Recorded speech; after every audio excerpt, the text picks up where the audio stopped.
Cumprimento a todos, aqui é o pastor José Carlos Carvalho. Estamos juntos para mais um comentário da nossa próxima lição da EBD, lição 10. Lição essa que será ministrada no próximo domingo, dia 5 de dezembro de 2021.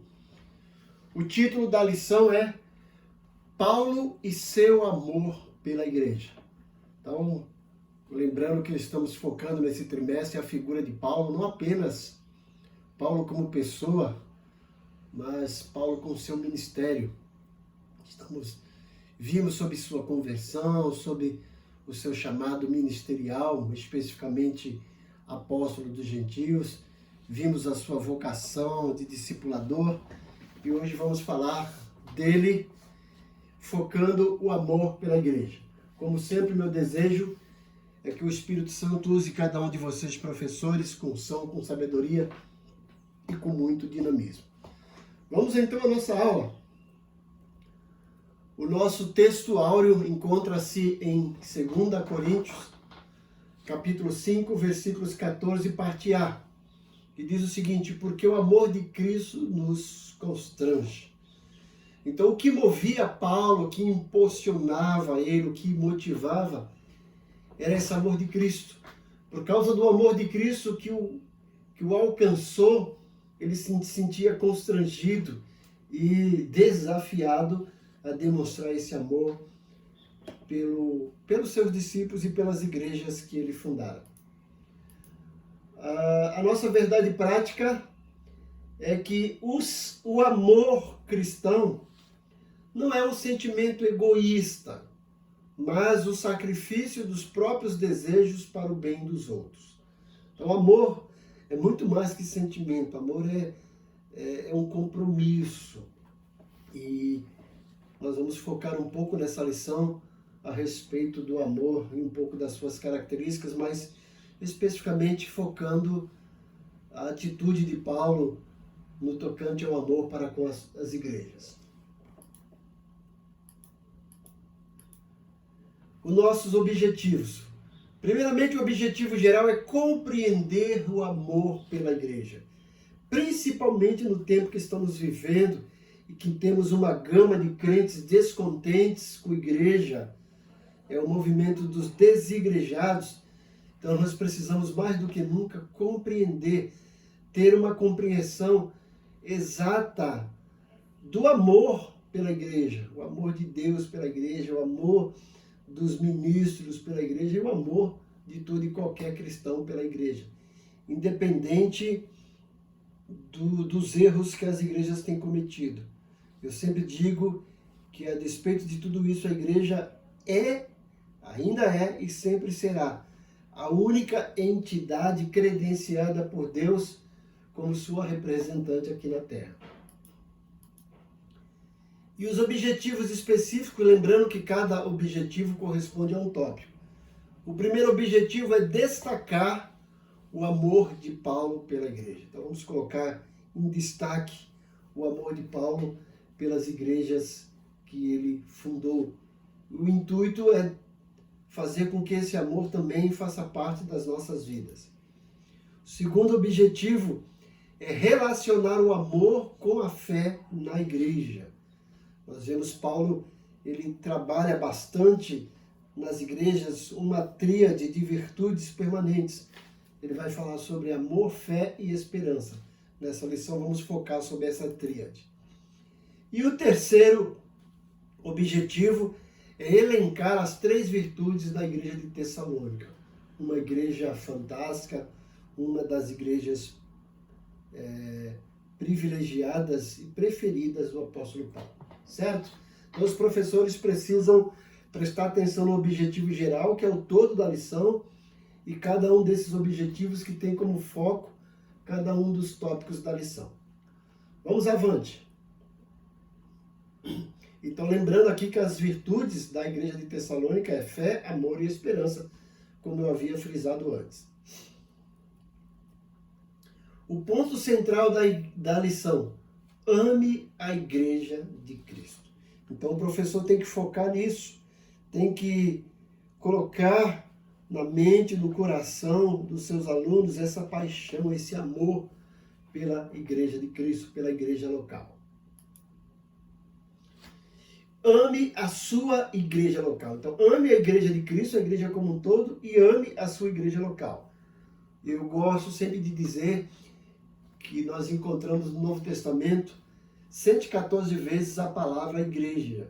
E dessas 114, 90 vezes é usada a palavra igreja, a eclesia, para a igreja local, o lugar onde se reúne o corpo de Cristo. Então, a igreja local é importante na ótica de Deus e deve ser importante na nossa ótica também. Vamos interagir com o professor. Quando a gente olha o amor de Paulo pela igreja, isso nos traz um encanto, nos traz uma alegria. Paulo nos ensina que os obreiros devem zelar, cuidar e amar a igreja. A própria vida dele, de Paulo, representava um antídoto contra a banalização da igreja, o corpo de Cristo. Então, olhando pelo empenho de Paulo, pelo amor de Paulo para com as igrejas, o professor tem que colocar isso na mente dos alunos, de trazer vivo ainda esse amor pela igreja, o corpo de Cristo. Então, nesse sentido, somos convidados a amar a igreja e a demonstrar esse sentimento de uma maneira concreta, não apenas verbalizar, mas demonstrar através das atitudes. Por isso que o apóstolo Paulo defendeu, protegeu e buscou viver a integridade, as virtudes do amor, da fé e da esperança nas diversas igrejas por onde ele passou.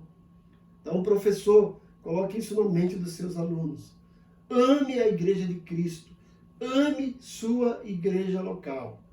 É ali onde você recebe os primeiros passos da fé, é ali onde você recebe o alimento espiritual, e é ali onde você vai sendo trabalhado por Deus através dos seus líderes e do ensino da palavra para alcançar a maturidade cristã. A nossa introdução. A gente encontra pelo menos duas características que marcaram a igreja de Tessalônica. Eu sempre costumo dizer que Paulo tinha duas igrejas que estavam no coração dele, a igreja de Filipos e a igreja de Tessalônica.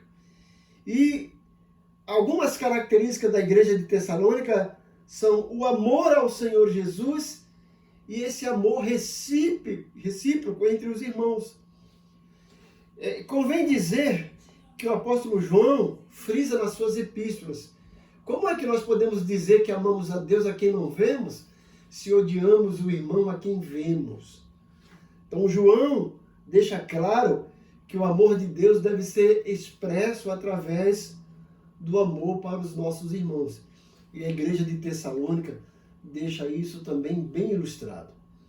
Então, à luz do exemplo dessa igreja, da igreja de Tessalônica, e do próprio sentimento e da postura do apóstolo por ela, nosso propósito nessa lição é mostrar que, como discípulos, como seguidores de Jesus, como membros de uma igreja local, devemos amá-la e expressar esse amor demonstrado na comunhão dos santos. Essa comunhão a gente consegue ver no Novo Testamento, a partir da fundação da igreja ali em Atos, como eles viviam em comunhão, como eles viviam em amor. E a gente precisa resgatar esses valores aí da igreja primitiva. Dando sequência, vamos para o nosso tópico 1. O nosso tópico 1 tem como título o amor de Paulo pela igreja. Então vamos olhar Paulo agora, não especificamente com o seu ministério de ensino, que foi brilhante, que foi fantástico, mas principalmente o amor que ele tinha, o cuidado que ele tinha pelas igrejas que ele visitava, que ele havia fundado. O nosso subtópico 1, o amor como de um pai para um filho. Então Paulo vai demonstrar no seu ministério esse amor que ele tinha pela igreja. Ele ilustra como um amor de um pai para com o filho. E na primeira carta de Paulo aos Tessalonicenses é atestado esse amor que ele tinha pelos membros da igreja. Acompanhe comigo 1 Tessalonicenses, capítulo 1, versículos 2 e 3. Vamos perceber esse amor de Paulo para com os membros daquela igreja, a qual ele amava bastante. Primeira carta do apóstolo Paulo aos Tessalonicenses, capítulo 1, versículos 2 e 3. Vamos começar desde o 1. Paulo, Silvano e Timóteo, a igreja dos Tessalonicenses, em Deus Pai e no Senhor Jesus Cristo. Graça e paz a vós outros. Damos sempre graças a Deus por todos vós, mencionando-vos em nossas orações, e sem cessar, recordando-nos diante de nosso Deus e Pai, da operosidade da vossa fé, da abnegação do vosso amor e da firmeza da vossa esperança em nosso Senhor Jesus Cristo. Então veja que Paulo frisa aqui 3 virtudes que faziam parte da igreja de Tessalônica, e por conta disso era uma igreja amada, e Paulo lembrava-se dela em suas orações. Ele não fala simplesmente lembrando da fé, ele fala lembrando de uma fé operosa, uma fé viva. Ele não fala apenas lembrando do amor, ele fala de um amor abnegado, um amor que abre mão dos seus desejos para suprir os desejos dos outros. E ele não fala apenas da esperança, mas fala de uma esperança firme, e uma esperança, não uma esperança vaga, nula, mas uma esperança em nosso Senhor Jesus Cristo. Então esse sentimento que Paulo tinha pela igreja não é mostrado apenas pela igreja de Tessalônica, mas por todas as igrejas que Paulo plantou no ministério ali do mundo gentílico. Então trata-se de um amor como de um pai para um filho. E a gente pode perceber isso quando ele escreve para a igreja de Corinto, lá em 1 Coríntios capítulo 4, versículo 15, quando ele diz: porque ainda que vocês tivessem milhares de instrutores em Cristo, não teriam muitos pais, pois eu gerei vocês em Cristo Jesus pelo Evangelho. Então Paulo se vê aí como pai daqueles membros da igreja de Corinto. Convém também mostrar que ele fala algo parecido em Gálatas 4,19. Ele se dirigindo para a igreja da Galácia, ele diz assim: meus filhinhos, por quem de novo sinto as dores de parto, até ver Cristo formado em vós. Então aí, uma declaração que revela o amor de um pai espiritual pelos seus filhos espirituais. É isso que Paulo tinha pelas igrejas com as quais ele trabalhou, as igrejas que ele plantou. O amor dele é exemplificado, é ilustrado como o amor de um pai para com o filho. O nosso segundo subtópico vai falar sobre o amor motivado pelo modo de viver o Evangelho. Veja que na vida de Paulo isso é uma coisa concreta, unida. A vida do Evangelho é uma vida que estava impregnada no apóstolo Paulo de uma forma fantástica. E o modo que ele vivia o Evangelho era motivado pelo amor que ele tinha por Deus e pelas igrejas, pelas pessoas que ele gerou no seu ministério. Então, um dos elogios de Paulo aos crentes da igreja de Tessalônica foi a respeito do modo como eles receberam a palavra e sua prática em coerência com o ensino recebido. Percebemos que os cristãos de Tessalônica eram objeto de amor do apóstolo, pois neles ele viu o fruto do seu ministério. Veja o que ele diz do versículo 5 ao versículo 10 dessa carta. Perceba que coisa bonita. Ele já começa no versículo 4. Reconhecendo, irmãos, amados de Deus, a vossa eleição, porque o nosso evangelho não chegou até vocês tão somente em palavra, mas sobretudo em poder, no Espírito Santo e em plena convicção, assim como sabeis ter sido nosso procedimento entre vós e por amor de vós. Com efeito, vos tornastes imitadores nossos e do Senhor, tendo recebido a palavra, posto que em meio de muita tribulação, com a alegria do Espírito Santo, de sorte que vos tornastes um modelo para todos os crentes na Macedônia e na Acaia. Porque de vós repercutiu a palavra do Senhor, não só na Macedônia e Acaia, mas também por toda parte se divulgou a vossa fé para com Deus, a tal ponto de não termos necessidade de acrescentar coisa alguma. Pois eles mesmos, no tocante a nós, proclamam que repercussão teve o nosso ingresso no vosso meio. E como, deixando os ídolos, vos convertestes a Deus para servirdes o Deus vivo e verdadeiro, e para aguardardes dos céus o seu Filho, a quem ele ressuscitou dentre os mortos, Jesus Cristo, que nos livra da ira vindoura. Então veja que igreja, gente, que igreja fantástica. Era uma igreja formada por pessoas que abandonaram a crença em ídolos e pela fé abraçaram o Evangelho. Portanto, o Evangelho não é um discurso, mas implica em práticas convictas.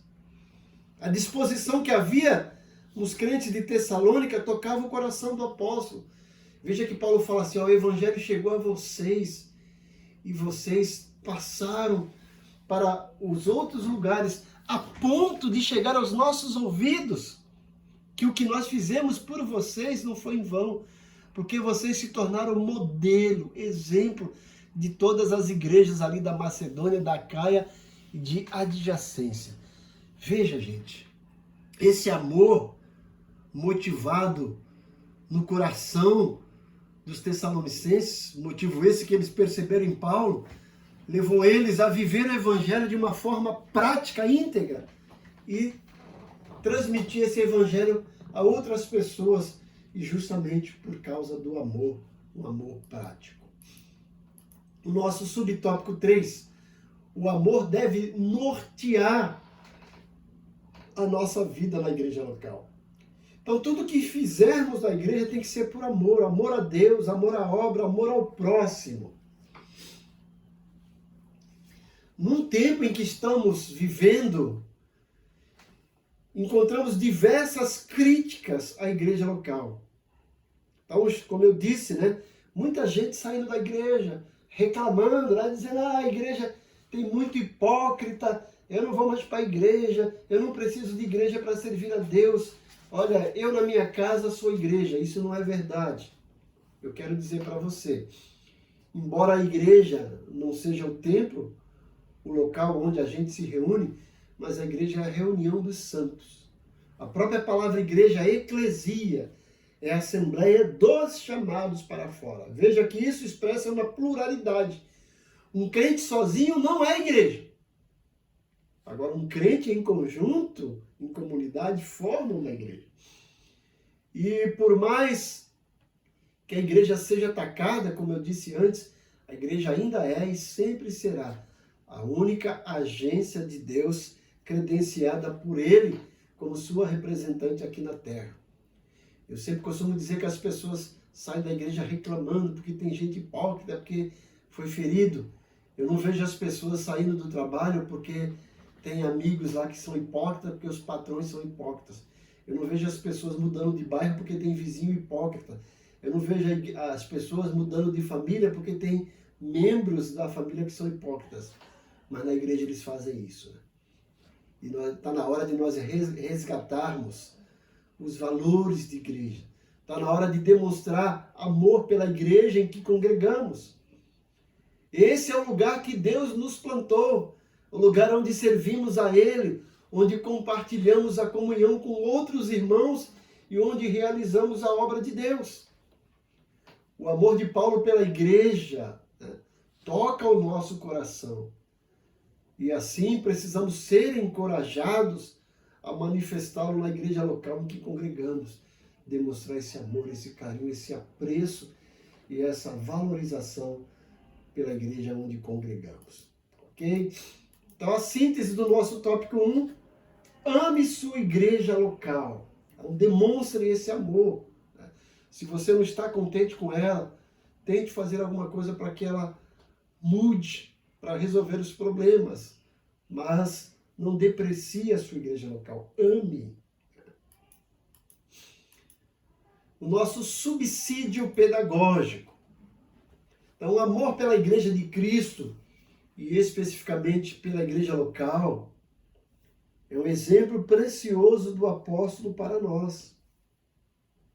A partir desse entendimento, professor, comece a lição fazendo algumas perguntas. Está aqui uma sugestão de 3 perguntas que você pode fazer para os seus alunos ao iniciar a aula. Primeiro, o que é a igreja? O que ele pensa sobre a igreja? Segundo, como que ele se relaciona com a igreja? E terceiro, qual é a relação positiva com a igreja? Eu estou ensinando sobre igreja. Lá na minha igreja nós já estamos aí há uns 8 domingos. Eu tenho levado o povo a pensar, a refletir sobre a igreja à luz do Novo Testamento. Então essas perguntas ajudarão o desenvolvimento da aula, de modo que você, professor, pode contribuir em sala com um ambiente que promova o amor pela igreja, por intermédio da vida de seus alunos. Então procure alguns fatos importantes ao longo da história da igreja do Novo Testamento, da igreja universal, mas também da sua igreja local. Destaque o amor e traga para a sala de aula para que os alunos discutam, para que eles comentem. Ok?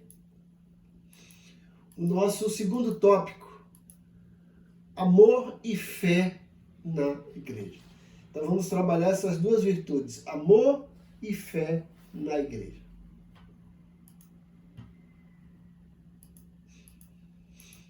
O nosso primeiro subtópico, o amor, uma palavra proeminente nas cartas de Paulo. A gente vai encontrar nas cartas de Paulo sempre falar sobre amor. E ele junta aí fé, esperança e amor. Mas agora vamos focar no amor. Quando percebemos os ensinos de Paulo, a doutrina de Paulo, percebemos que Deus manifestou o seu amor salvífico por meio do seu Filho Jesus Cristo. Isso não só em Paulo, né? Mas em todo o Novo Testamento. Paulo mostra que a expressão suprema do amor de Deus foi a crucificação de Jesus lá no Calvário. Foi um sacrifício doloroso que custou a sua vida. E isso demonstra o amor de Deus. E ele confirma isso quando ele escreve aos Romanos capítulo 5, versículo 8, quando ele diz: mas Deus prova o seu amor para conosco, em que Cristo morreu por nós, sendo nós ainda pecadores. Mas, no entanto, é preciso que o ser humano responda a esse amor de uma forma positiva. Precisamos entender ali o que Deus diz em João 3,16. Ali é a suprema manifestação do amor de Deus. João 3,16. Porque Deus amou o mundo de tal maneira que deu seu Filho unigênito, para que todo aquele que nele crê não pereça, mas tenha a vida eterna. Eu costumo dizer que Deus não apenas ama, Ele é amor. Então é preciso crer, é preciso ter fé para responder esse amor. Uma maneira positiva de responder esse amor é crer nesse amor, é viver esse amor, viver com fé esse amor. O nosso subtópico 2, a fé e o amor no ensino de Paulo. Então Paulo nos diz que o amor é a fonte da justiça de Deus. Justiça essa que foi creditada, que foi imputada ao pecador, que foi concedida pela graça por meio da fé. Não foi uma justiça que nós merecemos, que nós conquistamos, não. Deus nos deu gratuitamente porque Ele nos ama. Assim percebemos que fé e amor têm uma correlação inigualável. Quando Paulo escreve aos Efésios, ali no capítulo 1, versículo 15, ele diz: pelo que ouvindo eu também, até que entre vós há no Senhor Jesus e o vosso amor para com todos os santos. Olha que coisa bonita, né? Em 2 Tessalonicenses ele arremata: sempre devemos, irmãos, dar graças a Deus por vós, como é de razão, porque a vossa fé cresce muitíssimo e o amor de cada um de vós aumenta de uns para com os outros. Está lá em 2 Tessalonicenses 1:3. Portanto, segundo o ensino de Paulo, há uma unidade, uma correlação necessária, imprescindível entre fé em Cristo e o amor demonstrado entre os irmãos. Logo, na fé cristã, o único débito que temos como crentes em Jesus Cristo é o amor recíproco para com os outros. Esse amor deve ser demonstrado na igreja local. A nossa fé deve estar alicerçada no amor. E nosso amor deve vir recheado de fé. E o nosso terceiro subtópico: a dimensão prática do amor na igreja. Como é que vamos demonstrar esse amor na prática na nossa igreja local? Veremos isso agora. Percebemos que no ministério de Paulo, o amor tem um caráter prático, não é apenas um sentimento, não é algo abstrato. E de acordo com o ensino de Jesus, principalmente na parábola contada por ele, do bom samaritano, em Lucas 10, 25 a 37, ali o amor se manifesta na atitude concreta em relação ao outro. Jesus mostra ali o samaritano cuidando de uma pessoa que estava moribunda, diferentemente daqueles líderes religiosos como o sacerdote levita que passaram de lado. Então o amor tem que se manifestar em atitudes práticas. E num contexto em que nos acostumamos a denominar o amor como algo abstrato, como algo raso, é preciso mais do que nunca mostrá-lo de maneira concreta, principalmente no ambiente da igreja local. Os líderes precisam pastorear com fidelidade os crentes, precisam suprir a necessidade de quem precisa, precisam visitar os irmãos em suas enfermidades, precisam orar uns pelos outros e tudo quanto se apresentar como oportunidade de amar, conforme lemos em Romanos 13, 10. Ou seja, o amor não deve ser apenas pregado, mas vivido na prática, na atitude, no nosso cotidiano, na nossa rotina. E a melhor maneira de fazer isso é na igreja local. A síntese do nosso subtópico 2, voltando lá, o amor e a fé aparecem nas cartas de Paulo como virtudes complementares. E não apenas virtudes complementares. Paulo apresenta como virtudes eternas. Ele vai falar agora, pois permanece a fé, a esperança e o amor. Ele acrescenta essas três virtudes e coloca elas não apenas como virtudes complementares, mas como virtudes eternas. O nosso subsídio teológico desse tópico 2 está baseado no capítulo 13 de 1 Coríntios. Capítulo 13 de 1 Coríntios é um hino. É a melhor definição de amor. E ali Paulo mostra que o amor é mais importante do que todos os dons espirituais exercitados na igreja. Ele coloca isso nos versículos 11 e versículos 3. Você vê que Paulo termina o capítulo 12, que ele fala sobre dons, ele fala assim: procurai com zelo os melhores dons, mas eis que passo a mostrar um caminho sobre modo excelente. E qual é esse caminho sobre modo excelente? O amor.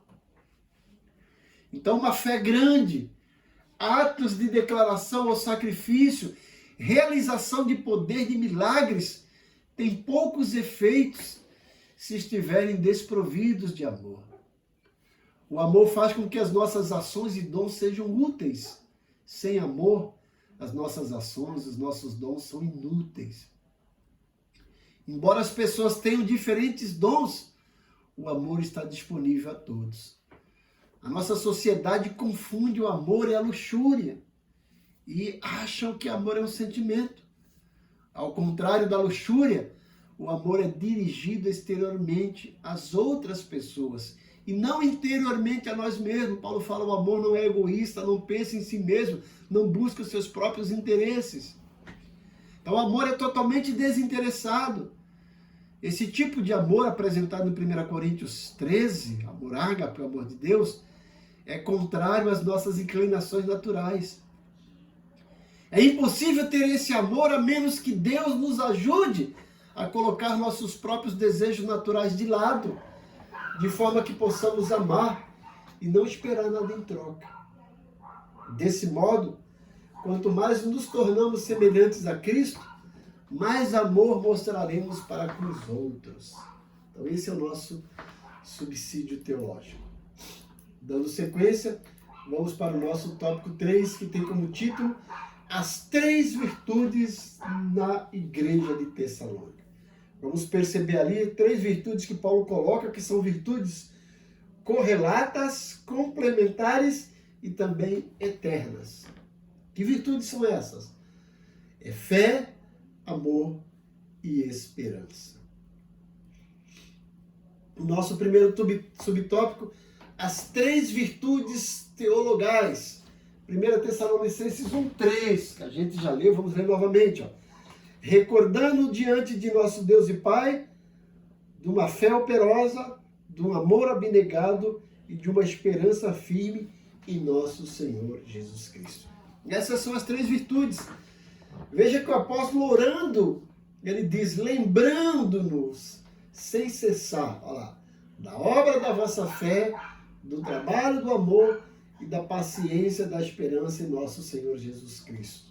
Então, aos Coríntios ele escreve algo parecido.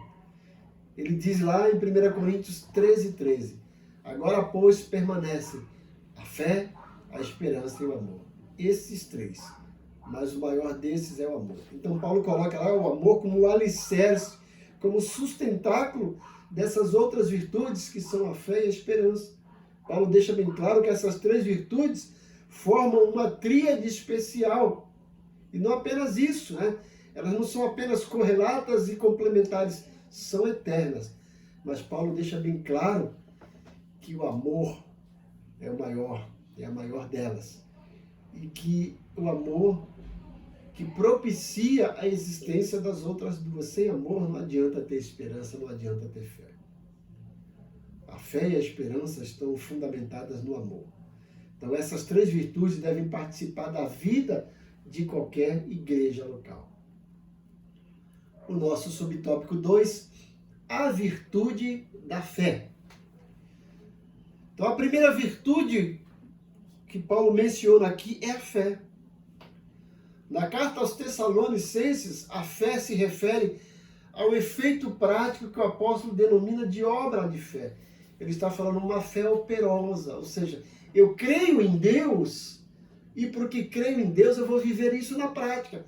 Eu vou viver a minha crença em Deus na prática. Eu vou realizar tudo tendo fé que Deus é amor, tendo fé que aquilo que Deus pede é realmente o melhor para nós. Então essa obra de fé estava presente na igreja dos Tessalonicenses e Paulo sentia-se grato a Deus por isso. Assim, também somos encorajados a produzir frutos da igreja local como reflexo da nossa fé, conforme diz em Tiago 2,18. Então, fé aqui, gente, não é aquele dom de realizar coisas extraordinárias. Fé é algo prático. É o exercício da minha crença, é o exercício da minha fé, do conjunto de doutrinas que eu adoto, que eu sirvo. Vamos então para o nosso subtópico 3, que é a virtude do amor. Então, em 1 Tessalonicenses 3, mais uma vez, Paulo fala de o trabalho do amor. O que podemos entender por isso? O que Paulo está dizendo de um amor que trabalha, né? Ou, como ele diz aqui, a abnegação do vosso amor. Então, havia na igreja de Tessalonicenses um senso coletivo de que os seguidores de Jesus deveriam trabalhar, e esse trabalho era motivado pelo amor que eles tinham por Deus e o amor ao próximo. Então, o trabalho do amor é algo muito concreto. Na igreja de Tessalônica não existia uma doutrina destituída do amor. E nós estamos diante de uma igreja doutrinária e cheia de amor prático. Então nós servimos a Deus por amor. E por amor a Deus nós servimos ao próximo. Nós abençoamos o próximo por amor a Deus. E o nosso subtópico 4, a virtude da esperança. Então o apóstolo também usa a expressão uma esperança firme ou a paciência da esperança. A palavra paciência aqui tem um sentido de resistência e ao mesmo tempo perseverança. É capacidade de não desanimar diante das circunstâncias adversas e diante de um tempo de espera. A ideia sugere uma perseverança da esperança. O que Paulo tinha em mente ao usar a expressão paciência da esperança era o sofrimento dos tessalonicenses com a perseguição que estavam suportando. E eles suportavam isso por amor a Cristo. Eles se comportavam assim com a alegria do Espírito Santo. Então o exemplo da igreja de Tessalônica nos ensina que a esperança cristã traz alegria ao coração de quem está suportando grandes tribulações e adversidades. E suporta por amor a Cristo. Isso tocou bastante o coração do apóstolo Paulo. Deve também tocar o nosso coração, deve nos encorajar a perseverar alegremente na fé e no cuidado de Deus. Conforme lemos em Atos 5:41, em Tiago 1:2 e 1 de Pedro 4:3. Então a síntese do nosso tópico 3 é as 3 virtudes mencionadas por Paulo: fé, amor e esperança. O nosso subsídio teológico aqui, Paulo visitou Tessalônica durante sua 2ª e 3ª viagens missionárias. Tessalônica era um centro comercial portuário. Estava localizado numa estrada grande chamada Via Inácia, que era uma movimentada estrada nacional que ligava as grandes metrópoles da época.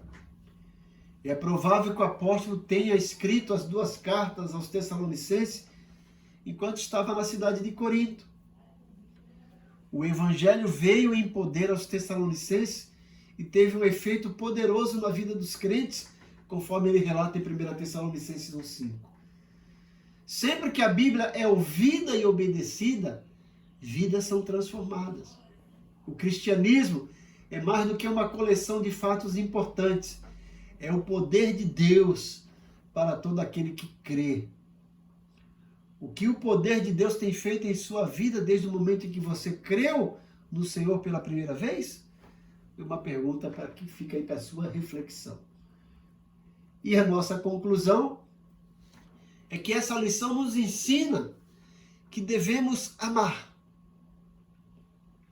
Devemos amar a igreja em que congregamos. Esse era o sentimento do apóstolo pela igreja de Tessalônica. Seu coração se alegrava pela fidelidade e lealdade dos tessalonicenses aos ensinos de Cristo. A igreja local é a forma visível da igreja de Cristo. Por isso, devemos amá-la. Que Deus abençoe você grandemente, né? E que a graça do Senhor Jesus, o amor de Deus Pai e a comunhão do Espírito Santo seja com você. E que, mais uma vez, o meu desejo é que Deus use você, querido professor, grandemente nesse próximo domingo, levando essa lição e realmente demonstrando amor pela sua igreja, amor pela sua classe, amor por cada um dos seus alunos. Que Deus te abençoe grandemente. Amém.